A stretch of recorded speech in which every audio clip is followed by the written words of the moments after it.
Hey, everybody. Welcome to Love and Relo, the voice of the relocation industry. I am your host, Ben Cross, and I'm so blessed and honored to be here with my friend, Will Joyce Jr., COO of Joyce Van Lines. What's up, Will? How's it going? Mine, Ben. It's great to be with you again. Great to hang out, and hopefully I'll be back down in Dallas soon enough. Dude, I can't wait. You got to come back down here.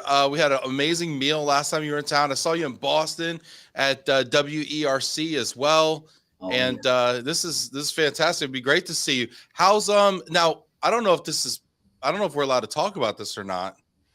Oh yeah, go for it. You got some stuff cooking down here in Dallas, and it ain't the tamales. No, we're working hard to get our 5th terminal all set up down there. Knock on wood, it hopefully should be set in Q1. Permits permitting. It's all in the city at this point. I mainly need that just to go well, and I've got a bunch of stuff scoped out down there, and that'll be the next of our fence posts across the country. That's really, really awesome. And I love how you say fence posts too, because you kind of cover literally like the coasts, like kind of the whole thing. After Dallas, we're about 3 more away from getting 500 miles among all the states that I really care about. Sorry, Dakotas and anyone from the Dakotas. You can't say all the states we really care about. I mean, Yellowstone's a smash hit. You know, people care about Yellowstone. Good old Fargo.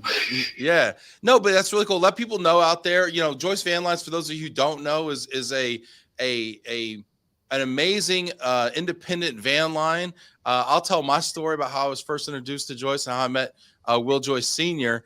But for people out there who don't know, Will, real quick, tell people a little bit about Joyce Van Lines.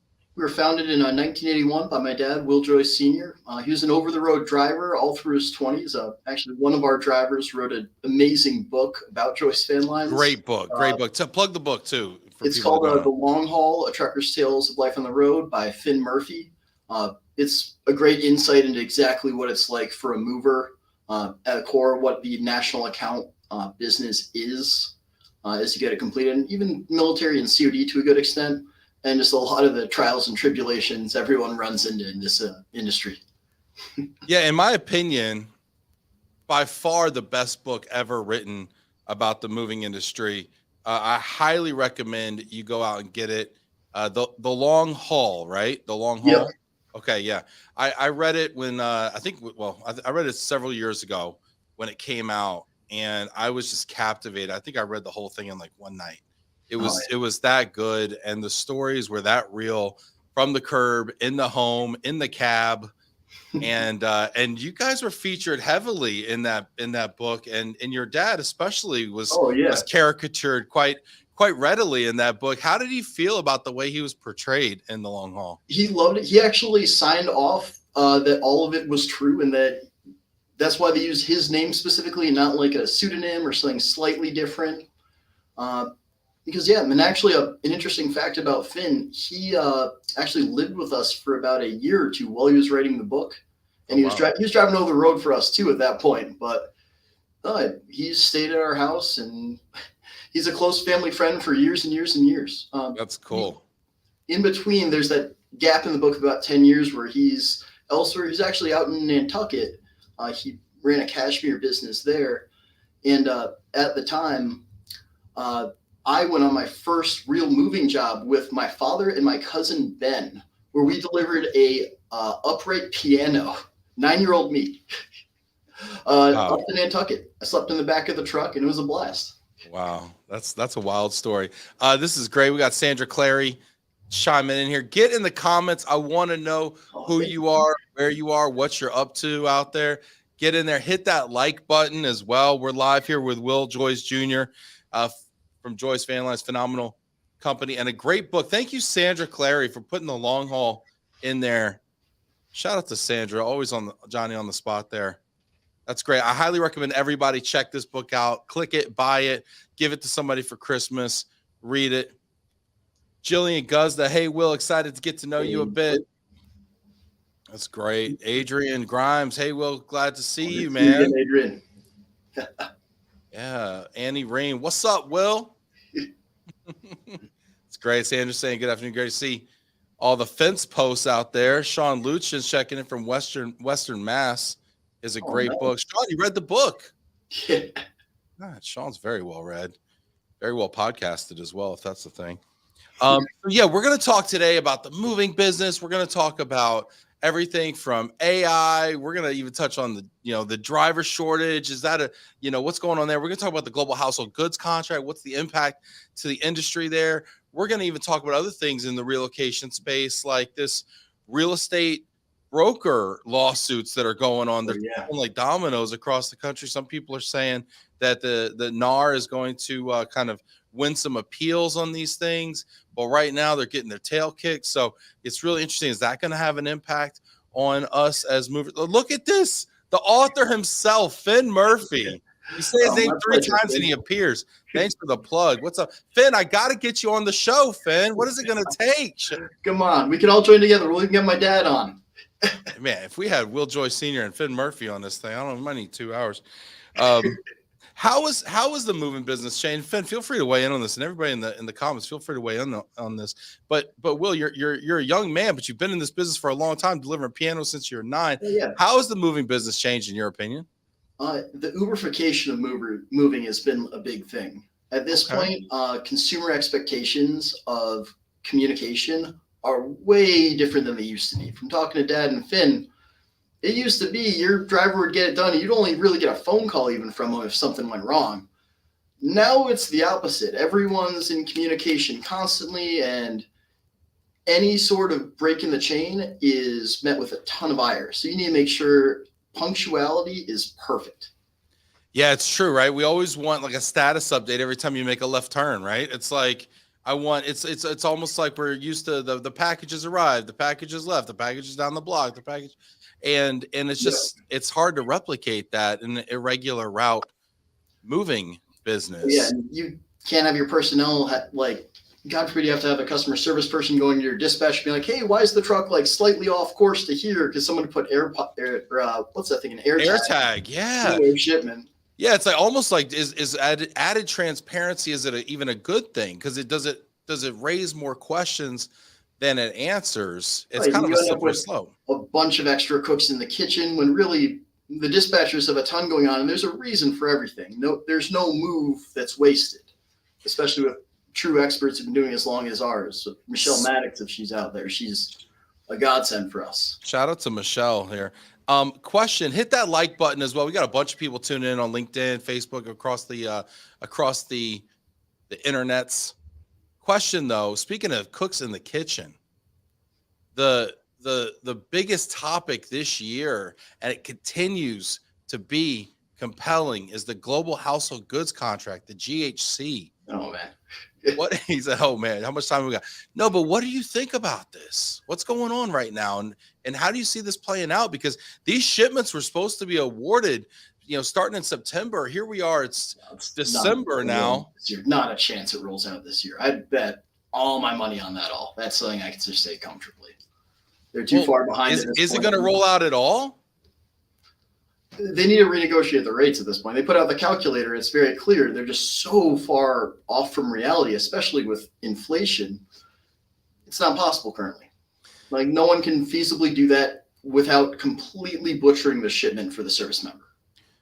Yeah, just so everyone knows, some people out there may not touch the military shipments. It's interesting because for a long time, military work was kind of thought of as not as desirable, right? Yeah, you like that you corporate use it work. as backhaul, as filler. It functions because there's a huge volume, and it's often goes in routes where, hey, there's I have a truck in Dakota. I can get it back from Dakota.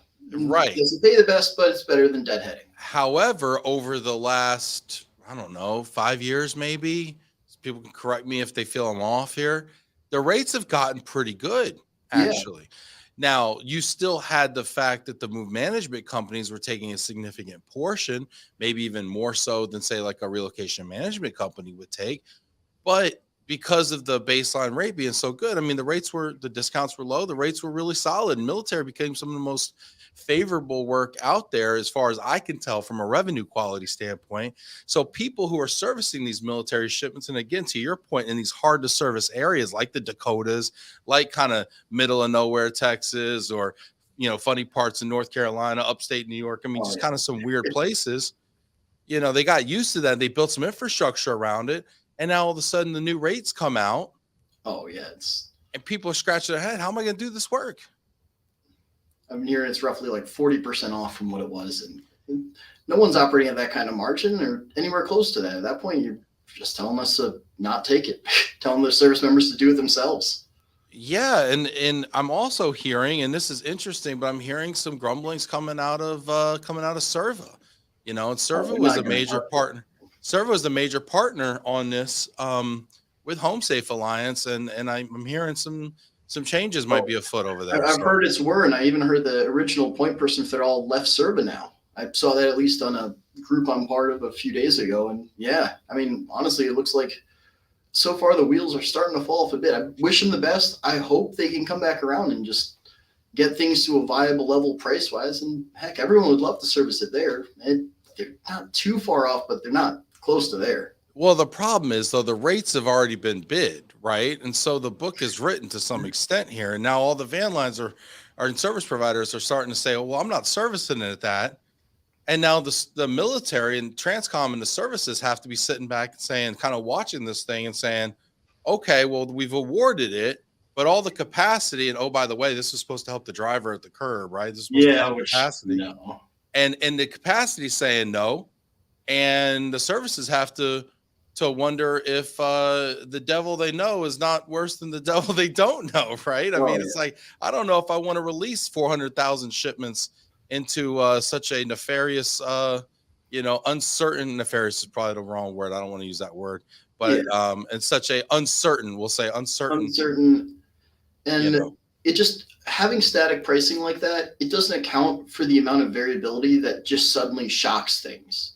Like, heck, during the supply chain shortage, suddenly if you wanted to get freight sent across country, it went from like $5,000 or $6,000 to like 10 or 12, like over a 6-month period. I mean, this kind of is viable when freight's very, very low, but freight is a variable. It's going to have a ton of shocks out there. And the second a shock hits, it's going to blow the whole thing to shreds. And it's going to hit at the point when it's least opportune, when there's the kind of chaos where the service members are going to most importantly need to be moved. Yeah. And to be honest with you, right now would be the best time to roll this out. And because just overall volumes are down. Right. So capacity is actually, I mean, this was probably, what was this peak season like compared to last? This was the first normal moving year I've had in about 5 years. True or false? People are telling me this might have been the first peak season they ever took a vacation. I've seen a surprising amount of people just do that, I guess. I still went out on jobs this summer. Every year I'll try to take the non-desirable, either minis at weird times or the toughest one I had was a 12,000-pound shuttle up in Milwaukee this summer. You're still getting out on jobs, Will? Oh, come on. I'm staying lean and mean. High speed, low drag. This is great. Get in the comments. I want to hear your thoughts. Get in the comments. Weigh in right now. We're talking about GHC. We're talking about capacity. We're talking about macro and micro trends in the moving industry. Get in the comments. I want to hear from you. I want to know, what job Will Joyce Jr. should do next. If you want him at your home, do you want him estimating it? Do you want him carrying that piano? Do you want him on the bottom or the top of that stair carry? I want to know what you're thinking out there. Laura Benjamin says, hey, Will, I have known your dad since 1980 when he was a driver at Jones and I was in the office. Man. What's funny? I think Laura Benjamin, and shout out to Laura Benjamin over at Sterling Lexicon. Laura's been a friend for a while, not as long as she's known Will Sr. But I think Laura might have been the one that put me on to that book. Oh man, Finn's book. Yeah. She was the one that recommended it to me. Yeah. Shout out to Laura out there. Krista Moore. Hey everyone. What's up, Krista? Good to see you. Ryan Marsh weighing in. He says, I think it's a mess. It's cogent analysis, Ryan. It's not good for our drivers, and it's certainly not good for our service members. Who's going to service the ships? Too. I know how labor is generally procured and managed at this point, and that's not going to work. I mean, if you need not just drivers who are trained in the driving aspect and the basics of moving, you need a driver at this point who can manage people. If you can't work with the crew and deal with the chaos, you're going to have a huge quality drop, no matter how skilled you are at moving and driving. Yeah, And that's an excellent point. with what they're looking for, you can't get proper over-the-road moving drivers. Yeah, it's a really great point. I'm on some of these driver forums, and the two biggest complaints between drivers and labor, one is obviously pay. It's always going to be pay, right? Yeah, I mean, everyone's gonna end up pitching their own book. I'm worth more money. Oh no, you aren't. I've seen that fight happen for a decade, and I'm sure it'll be here for decades. The second biggest issue I see out there is complaining about the way they're managed, the way that they're the way that they're called, the way that they're not given notice, or they're cut loose without notice, or maybe 12,000 pounds turns into 4,000 pounds and they drove all the way over here. And so to your point, the pay and the management and the way the labor is procured, is becoming, I think, probably the biggest issue that's not really talked about. We've talked about the driver shortage for many years, ever since I got in this business, but I don't think we've really talked about the viability and sustainability of our labor pool. Oh yeah. Well, oddly enough, the Facebook group kind of deal, and that all fixed a lot of the largest issues. Because over time, you just run into guys who in the summer they'd hit just like a shortage, and now you get stuck in a spot where, oh, we have labor, they want $400, $500, something like that, and you have to pay a similar thing to a goodwill gesture, except now it's not to the customer, it's to the laborer. Yeah, they're paying gas, they're paying travel time. It's so funny when I first got on these. Still get labor now. Yeah, when I first got on these boards, it's like $100 a day was the going rate. Yep. $100 a day. 200 if you wanted like a VIP guy bringing his own tools. I've been doing this 20 years. I can show you. And $200 caught some resistance in the marketplace for a while. Yeah. People were like, oh, these $200 a day guys over here. Sarcastically. There's pictures of guys with flip-flops being like, yep, $200. I got this. I'm a $200 a day guy. And now we're talking 3-4 more. Yep. I mean, at what point does it end? I mean, that's gone up. I mean, we're just talking, I've probably been privy to these posts maybe since 2015. Maybe, so we're talking the last 8 years. What comes up must go down. There was a shortage, and shortages cause wacky things when it comes to pricing. Now there's going to be a glut, because after every shortage, there's a glut. It's a great quote from an author, Nassim Taleb, who I absolutely love his writings. If you ever had a chance to read The Black Swan, it's another book to recommend. But yeah, after every shortage, there's a glut, and there's going to be a glut when it comes to labor. And the guys who were good during that time, I've made sure to remember. And the guys who have held me up for 500 here and there and stuff like that, I remember that too. And you keep track of it. You deal with it when you got to deal with it. But when you don't have to deal with it, you remember. Yeah, and I like to think it's transitioned the same way for our quality over time. We've focused on keeping our scores perfectly high through all the shortages, even if it hurts my wallet and makes me have to drive up to Milwaukee in the end of July. At what point, Will, at what point does your dad say, all right, Will, you're getting on a plane? You're on the phone with the labor. They're going from 3 to 4 to 500. At what point does he like, all right, go to the airport? On a plane to a site already. I've done it a good deal of times. Oh man, my worst experience in the last while actually was I had to spend 27 consecutive hours in Dallas-Fort Worth Airport. Dog, that ever happens to you, man, you hit me up, all right? You let me know. You come over. I'll make you Next dinner. Next time I will, 100%. Yeah, don't worry. And if I'm busy, Adrian will come get you, okay? No, that was in the process of heading out to Kansas City.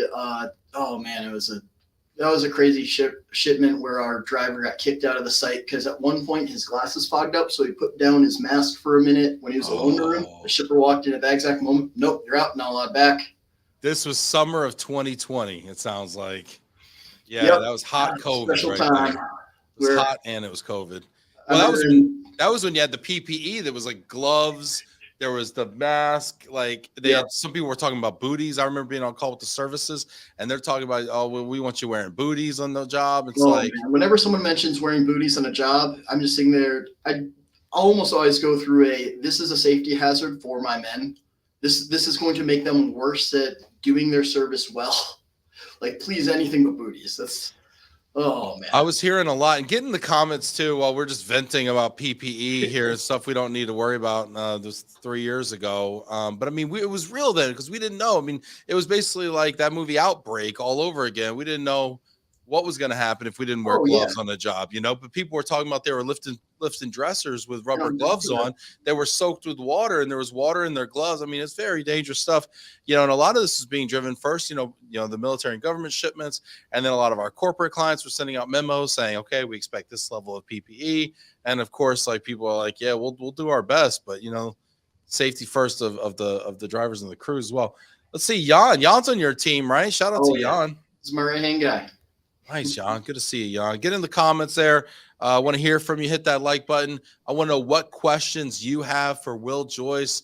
What are you seeing in the moving industry, or what are you not seeing and you want to ask about? Get in here. We don't have a more knowledgeable guest than Will. We don't have probably a more well-read. He's already name-dropped 3 books and authors already. It's all audiobooks. Ever since I started driving, I've been hooked on audiobooks, and heck, that's how I get by.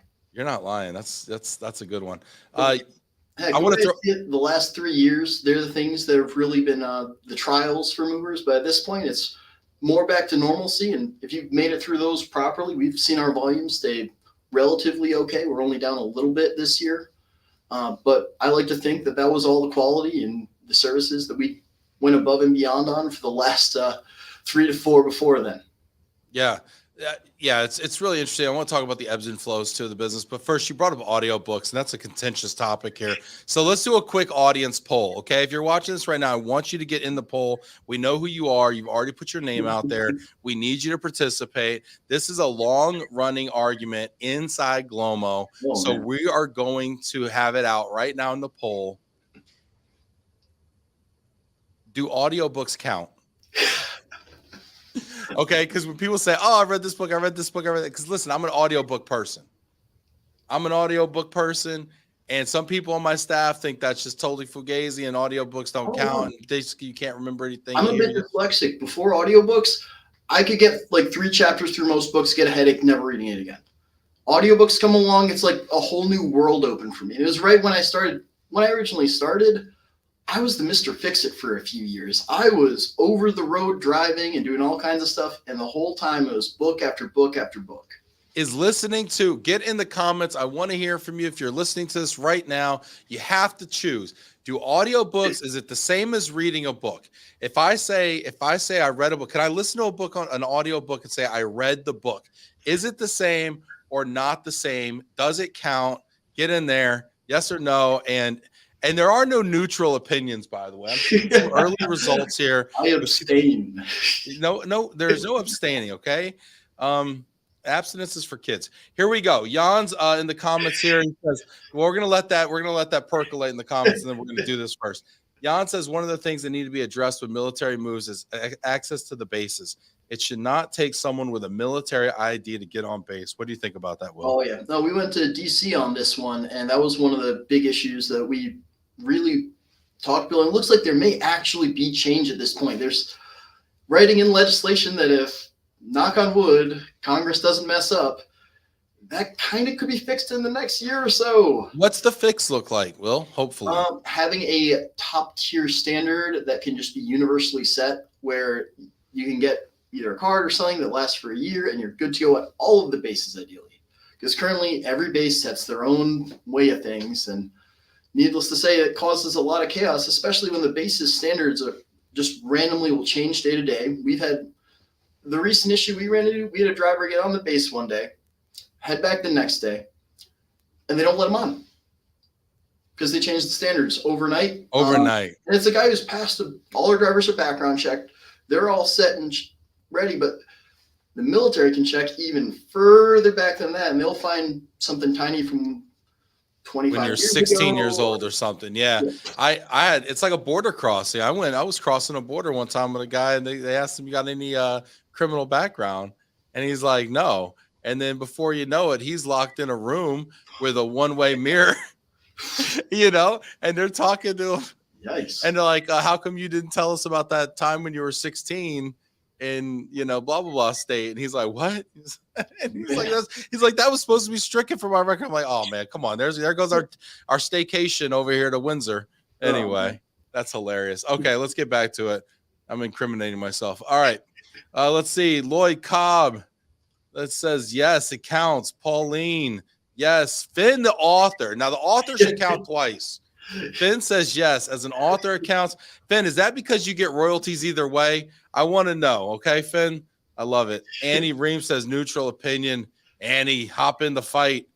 Luke, audiobooks aren't books, but as someone staring at a stack of unfinished ones, I can't eat too much. That's the thing. It's better to audiobook it than to have never read it at all. I don't know. I would say a big thing that has made me read a lot is I allow myself just to stop at any point if I'm just not feeling it. It can even be a great book if I'm just like, I'm already starting to phase out of this. Let's move on. Let's try something else. This is great. Adam Sotelo, our producer here, he says they don't not, maybe, kind of, possibly count. It's like playing Wii tennis and then saying you got a game of tennis in. You technically did, but you didn't. I do both audiobooks and also read them manually. I love Wii tennis. Both have their value. Okay, very good. Okay, well, thank you, Adam. If you can get carpal tunnel from it, it counts. If you can get tennis elbow, it counts. Okay. So that's all that matters here. You can tell I'm more of a Wii guy than a tennis guy. Let's see here. This is great. Sean, they count, but I prefer reading myself. Okay, read yourself. Luke, 80% count. 80. So he's factoring it. Okay, I think that's fair. Jan says audiobooks read by the author. Yeah, you get their voice, get some opinions, get a little color. I like it. Yes and no. Yes for the convenience. No, because, well, you didn't read it. I'm an audiobook guy personally. Yeah. Audiobooks count. You're engaging your brain. Yes. You aren't reading the words. It's just a different way of getting the information. Jill, to each their own, but it does not count as reading a book if you're listening. Jill, I love it. Taking a stand, Jill. Being dangerous out here. It's going in your review. All right. Let's keep it moving here. This is too much fun here. I forgot we're in the moving business. We're having a lot of fun here.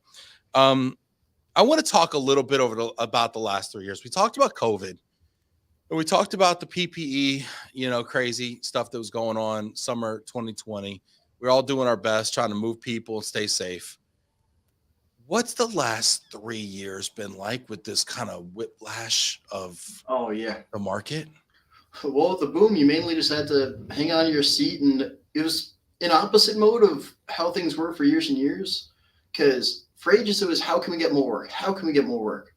And all of a sudden, it's, okay, there's infinite work, more work than there are trucks and people available in the world.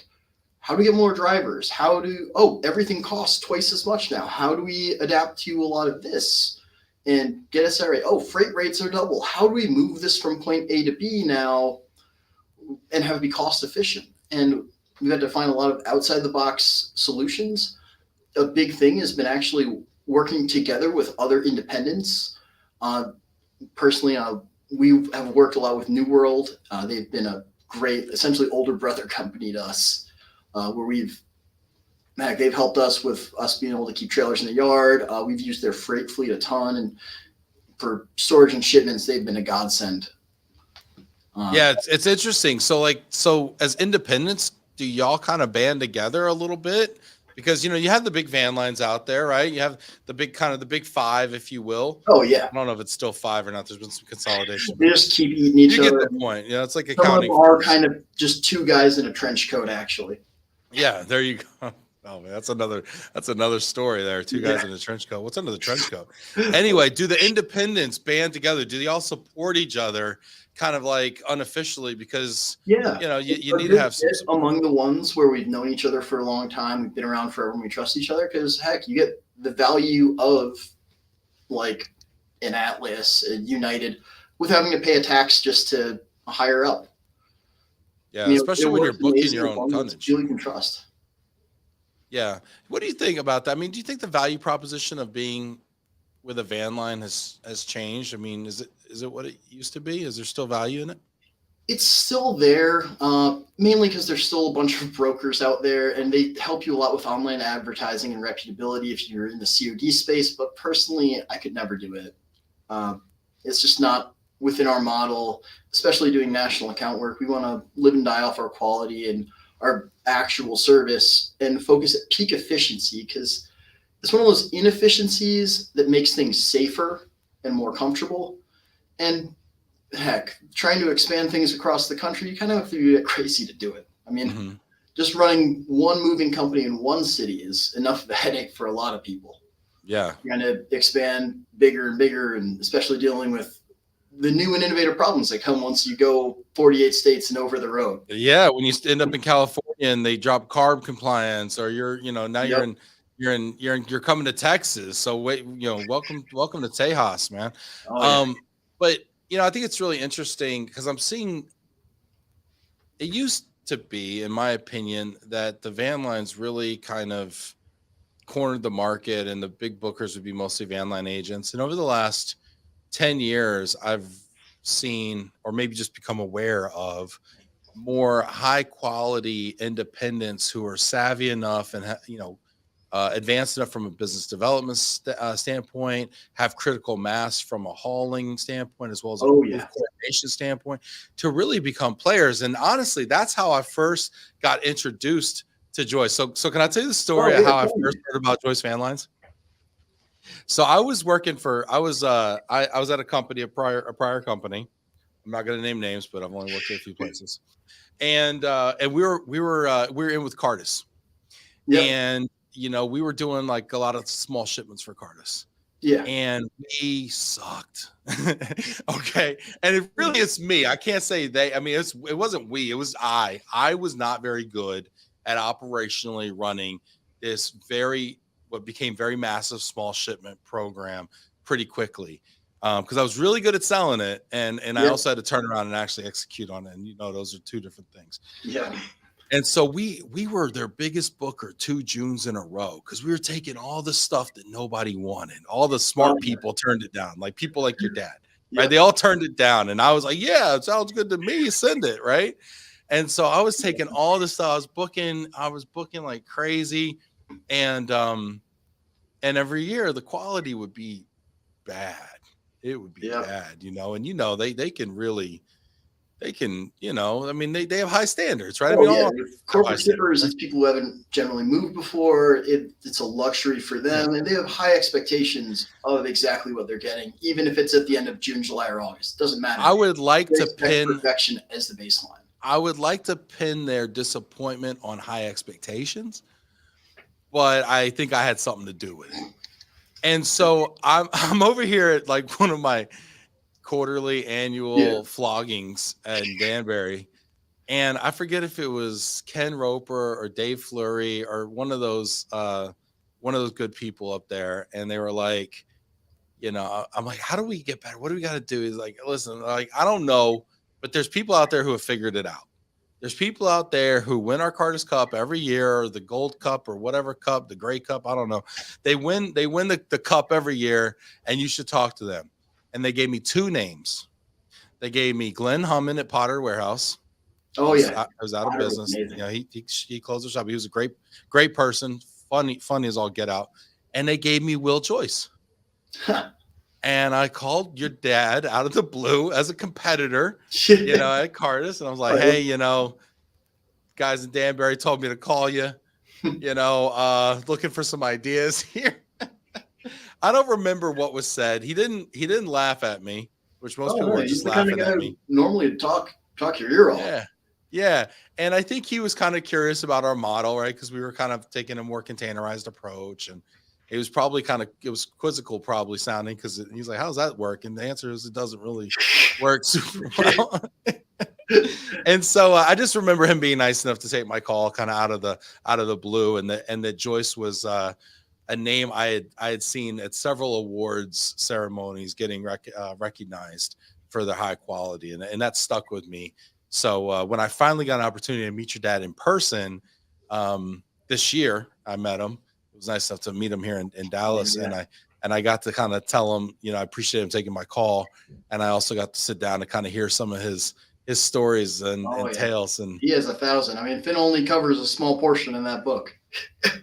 Yeah, but y'all have done incredible things since coming into the business in 1981 as your own van line. So I got to ask you, you've got how many locations now? Well, 4. 4 locations. Indianapolis, Fort Myers, Florida, Connecticut. We have a few warehouses. We have 2 warehouses in Connecticut, and Danbury and Bristol. Technically 5. And then Redlands, California, just outside LA. Yep. And you said Indianapolis also, right? You already said that one? Okay. And now you're looking at Dallas. So Dallas will be the fifth, and that'll kind of Yep. help kind of create a loop there. And Texas is a great market. So Oh it's yeah. going to be really cool. I always joke around. Currently, Texas is my unofficial fifth terminal. We can't do intra-work because we don't have legal authority. But boy, do we have so much origin and destination stuff there, just from long haul shipments, that we pretty much are there all the time. Yep. Yep. So it'd be cool when you have an operation here and grow that out. But so what's the future? I mean, you've kind of seen this thing from the truck, and now you're kind of seeing it from the C-suite, and you're out there on the road. I saw you at SRC having a good time networking. I saw you up in Boston. So what's the future of Joyce Van Lines looking like? The idea is to grow the national account side and also grow our coverage areas so we can cover the whole U.S. I really just want to focus on getting the absolute top quality of work and have it be focused on. I've always liked the owner-operator model for drivers the most. The way I see it, I want my drivers to have skin in the game just like I do. And when you do that, you train everyone right, you can really just take things off.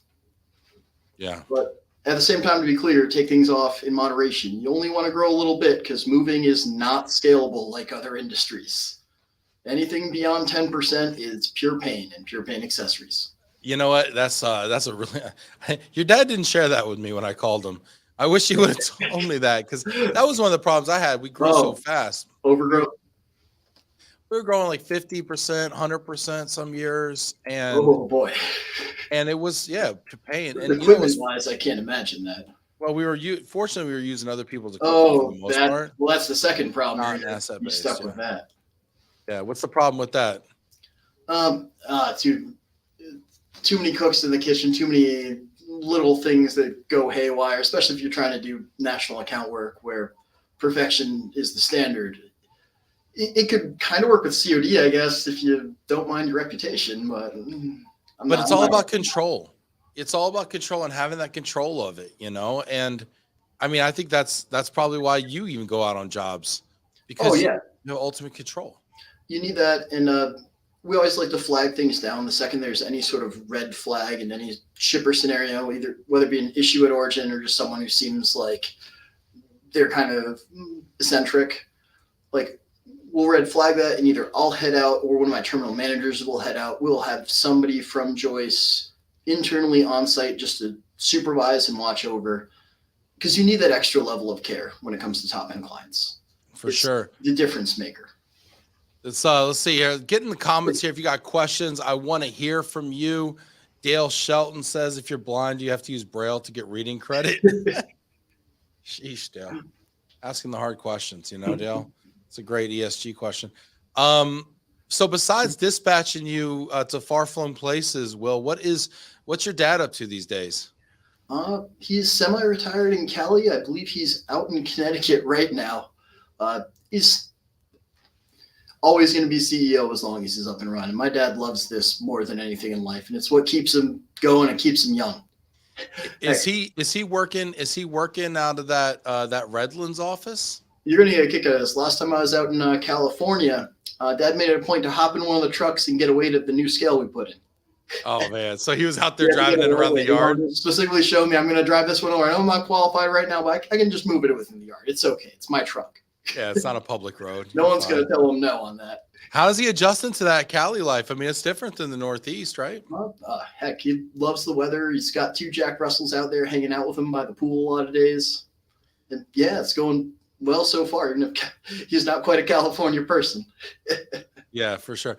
Jan saying, if you want the quality, you need to remove any middlemen and be able to handle the issues ASAP.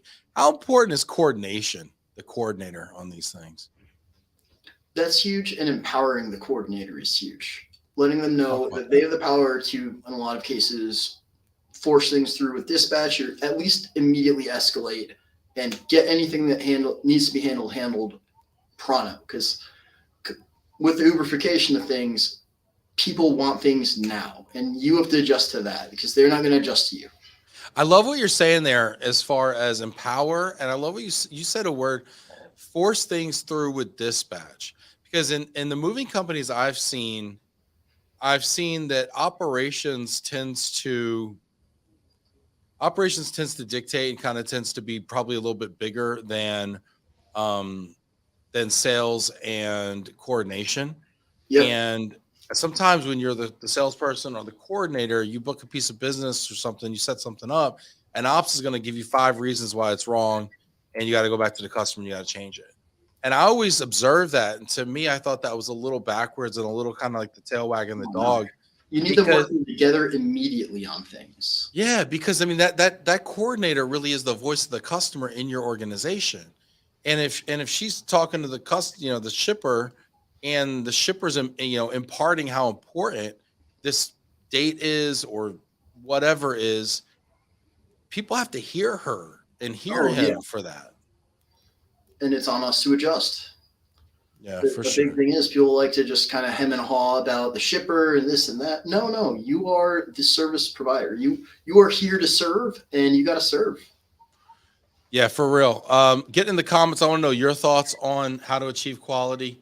Ross Tanner says, agreed. Control your growth. Oh yeah, 100% on that. Jason Hall, USI Law. It's on us to go with the flow.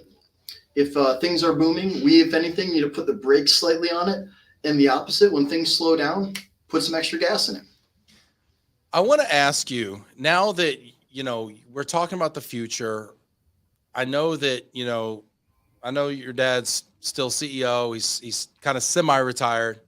But now you're COO. You're obviously kind of the next generation here. Oh yeah. What's that like, taking the reins and being the next person up? And how do you prepare the business, prepare yourself for that? Because I'll tell you what, succession planning in the moving business, I've seen it gone horribly wrong. Sometimes, you get multiple generations, but there's a saying also that kind of like by the 3rd generation. So a lot of times these things fall apart. So how do you do it right? The first important thing is to take it slowly. Too often people jump into a leadership role and they immediately start trying to transform it just to their way right now. Not at all. Especially when it's been with people who I've worked with for decades that know they know what they're doing. As much as I see things slightly different, what they do works. I'm not going to force them into completely changing what they've done for 30 years successfully just because I think, hey, this other way would probably be successful a little better. No. You let things go and time's on your side. Over time, it will change, but make incremental changes as it works, as it helps. Yeah, I like what you're saying there because it shows a degree of empathy that I think great leaders have. And you're right. One of the strengths of taking over a family business is time is on your side. It's not like when you're a hired CEO from the outside and you're working for a board or you're working for an investment bank or another owner who's looking at your quarterly, your monthly and quarterly P&Ls and saying, hey, I'm not seeing that 10%, growth that we talked about. In fact, time is on your side and you're able to play the long game. That's the biggest perk of being a private company without much debt. We focus primarily on how to build a dynasty. My goal is that my son can take over like I did, and I leave him in a better spot than even I'm getting, which I'm a very blessed person for where I'm at. Yeah, for sure. Additionally, it reminds me of something I was able to do down in Florida where I try to empower a lot of the people I worked with when I started and grew our Florida terminal from just being a bare bones warehouse with 200 full vaults to full 53,000 square foot warehouse. Wow. With, I think they have 8 or so crews that are now working out of it. One of the things I tell my salespeople, my operations people, my dispatcher, if you see something that's a little bit of a risky choice, but the right choice, come to me, get my permission. And if it goes right, you made the right choice. And if it goes wrong, I made the wrong choice. Well, that's nice. You take a little bit of the pressure off, right? I think a lot of times that's one of the things. Excited to make the right choice, even if it's a risky choice. When normally it's a very nerve-wracking thing as an employee who you want to mainly just stay safe and hit singles. It's so true. One of the biggest issues we have with making choices is the fear of making that wrong choice. It's one of the reasons we don't make choices. Sometimes not making choices is the wrong choice. People weigh failure way higher than success. So if it's a 50-50 of succeed or fail, they're almost always going to be like, yeah, I'll pass on that bet. Yeah, for sure. Mark Kennedy checking in. Happy holidays, Ben. Mark from Hot Atlanta. What's up, Mark? Hey, you know what? Let's have a little fun here. Will, All right. you like having fun? You're a fun guy. Yeah. Oh, of All right, course. we're gonna play a game. Okay, we're gonna play a game called Right. Overrated, Underrated. We're bringing this out for the people. It's the Okay. holidays. I'm in the giving spirit. Normally we wait till the 50 mark. I'm bringing it out at the 45, just because you know what? When you got toys under the tree, you want to open them. Okay, so here we go. Everybody, I want you in the comments. Will, overrated, underrated is the game. Do you know the rules? Yes. I think so. I hope so. All right, Will, it's easy. There's only 2 rules. Yep. I'm going to give you a topic. You tell me if it's either overrated or underrated. You can't be neutral and you can't abstain. Yeah, 100%. No worries. Okay. Now, if you're wrong, I'm going to tell you. Okay. And then we're going to keep score. All right. All right. All right. Jason Hall says my favorite. And Jason, this one's for you. Merry Christmas, buddy. Okay. Here we go, everybody. I want you in the comments. If you're watching, I know you're watching. I see your name here. Dale, Annie, Laura, I see all of you here. Okay. So I want you to play along, and we're actually going to, we're going to vote. We're going to have a vote. I usually get to be the emperor here, and I get to say whether you're right or wrong. But today, my vote will only count as one. We will let the people decide. So people, I need you to vote here. Okay. Well, this is scary. Are you ready for this? Oh, 100%. Let's go. Will has never seen these before, okay? And we're just going to hit them with them. And I love just the unfettered confidence, Will. At the stance, go charging the abyss. You're giving some captain right now. I like it. All right, let's go here. Number 1, sustainability, overrated or underrated? Underrated, 100%, especially in this industry.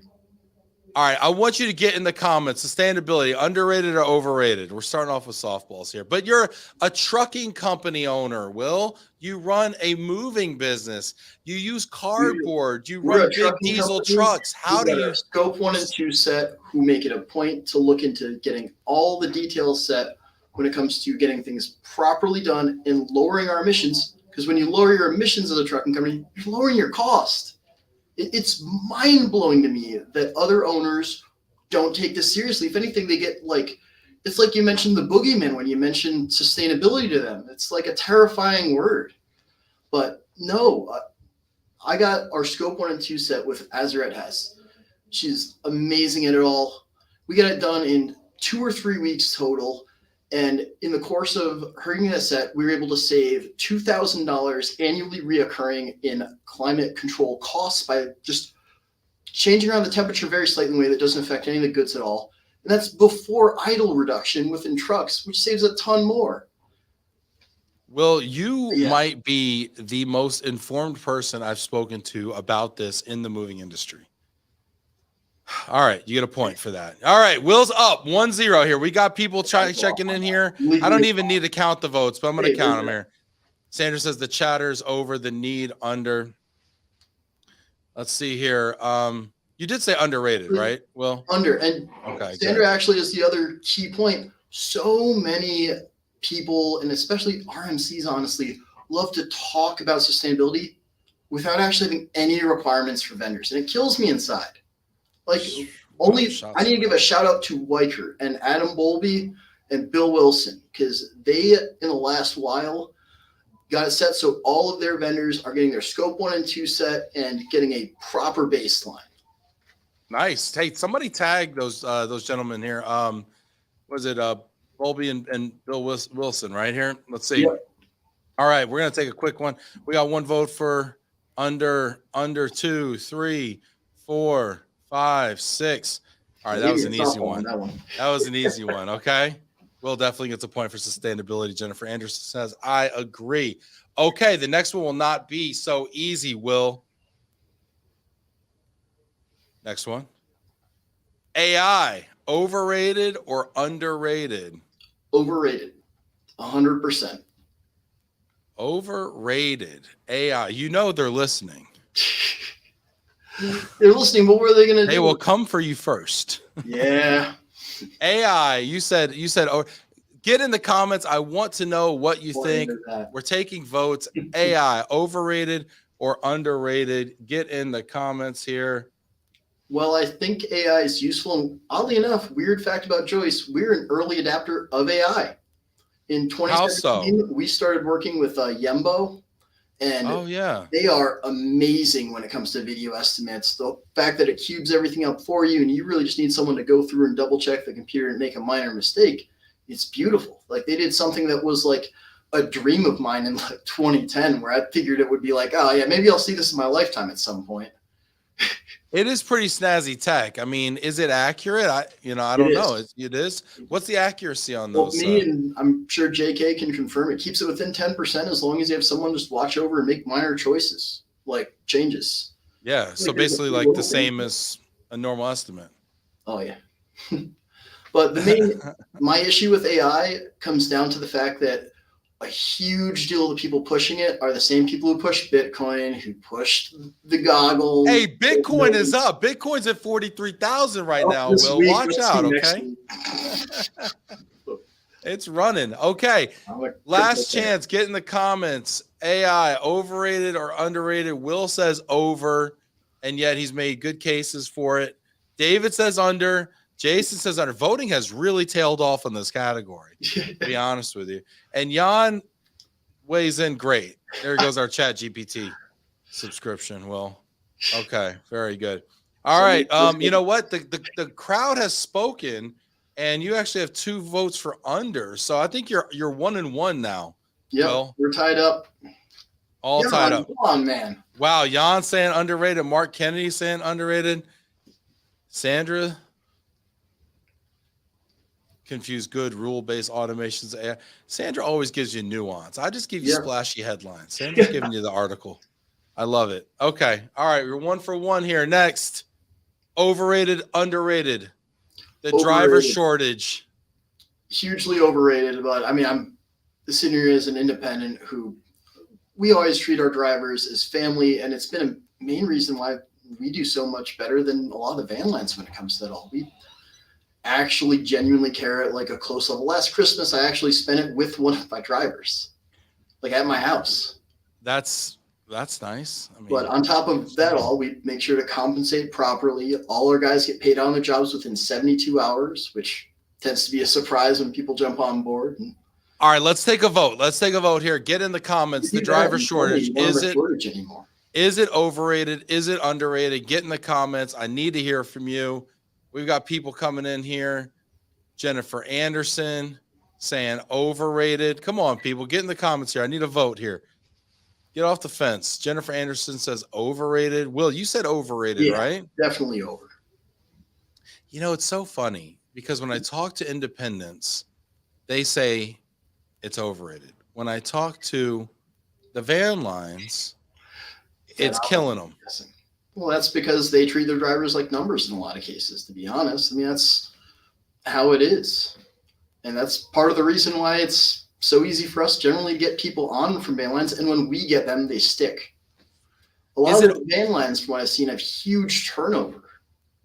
Is it also because if you're not with a van line, you don't have a royalty to pay there, you have more revenue there's more transparency to boot. Our guys also all know each other, so everyone knows they're not getting screwed or anything. I mean, with the van lines, it's a lot more opaque. I've seen a lot of guys go in.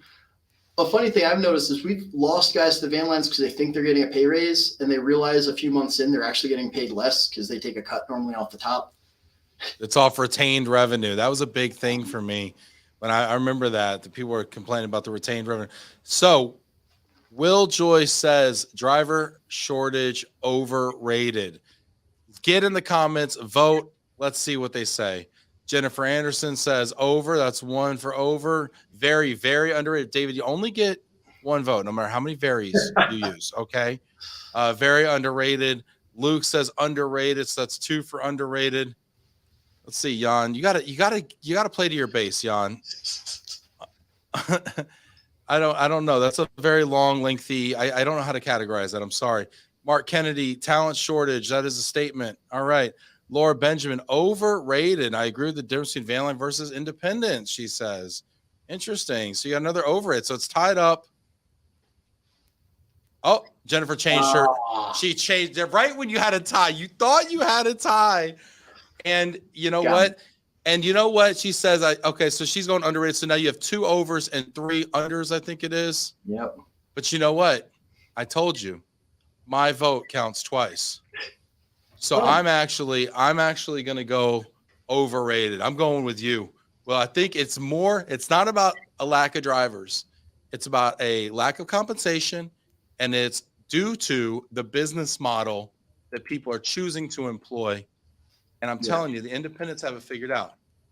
Also the local movers have it figured out. You think 2-minute trucks got a driver shortage? You think Almost Sense has a driver shortage? I mean, these guys are figuring it out. College hunks, you think they got to, yes, it's hard to recruit people. Yeah. Just generally speaking, and wages are up, but they can do it. Yep. Super interesting. Okay. Wow. You know what? You're coming back, Will, and I respect it. 2-1. Let's go here. Next. Port wine, overrated or underrated? Underrated. It is, in my opinion, the best possible dessert to have at a steak dinner. Get in the comments. What is port wine is not an acceptable response. Get in here. I want to know, is it overrated or underrated? Decide. You must weigh in. Get in the comments right now. Overrated, underrated. Look at the crowd is stuck around for this. Hit that like button. If I could have 2 drinks that I'm still allowed to have in life, it would be old fashions and port wine. Old fashions and port wine. Hey, sounds like a nice cocktail. All right, let's see here. Laura says overrated. Oh. Killer. Jan says under. We're 1 for 1. Adrian's an under. 2 for 1. David over. You only get 1 vote, David. Only get 1 vote. You're on the prayer list, David. Azaret says under. So you got 3 for under. Tawny Port's the way to go. Yes, Adrian, that is actually correct. And Jason Hall, you were so close. It's 3-3 now. Do we have 1 more vote? 1 more vote. Do I have to be the decider? I'm the decider here. You know what? The correct answer is underrated. Underrated. Look at this. No, that's not a vote, Sandra.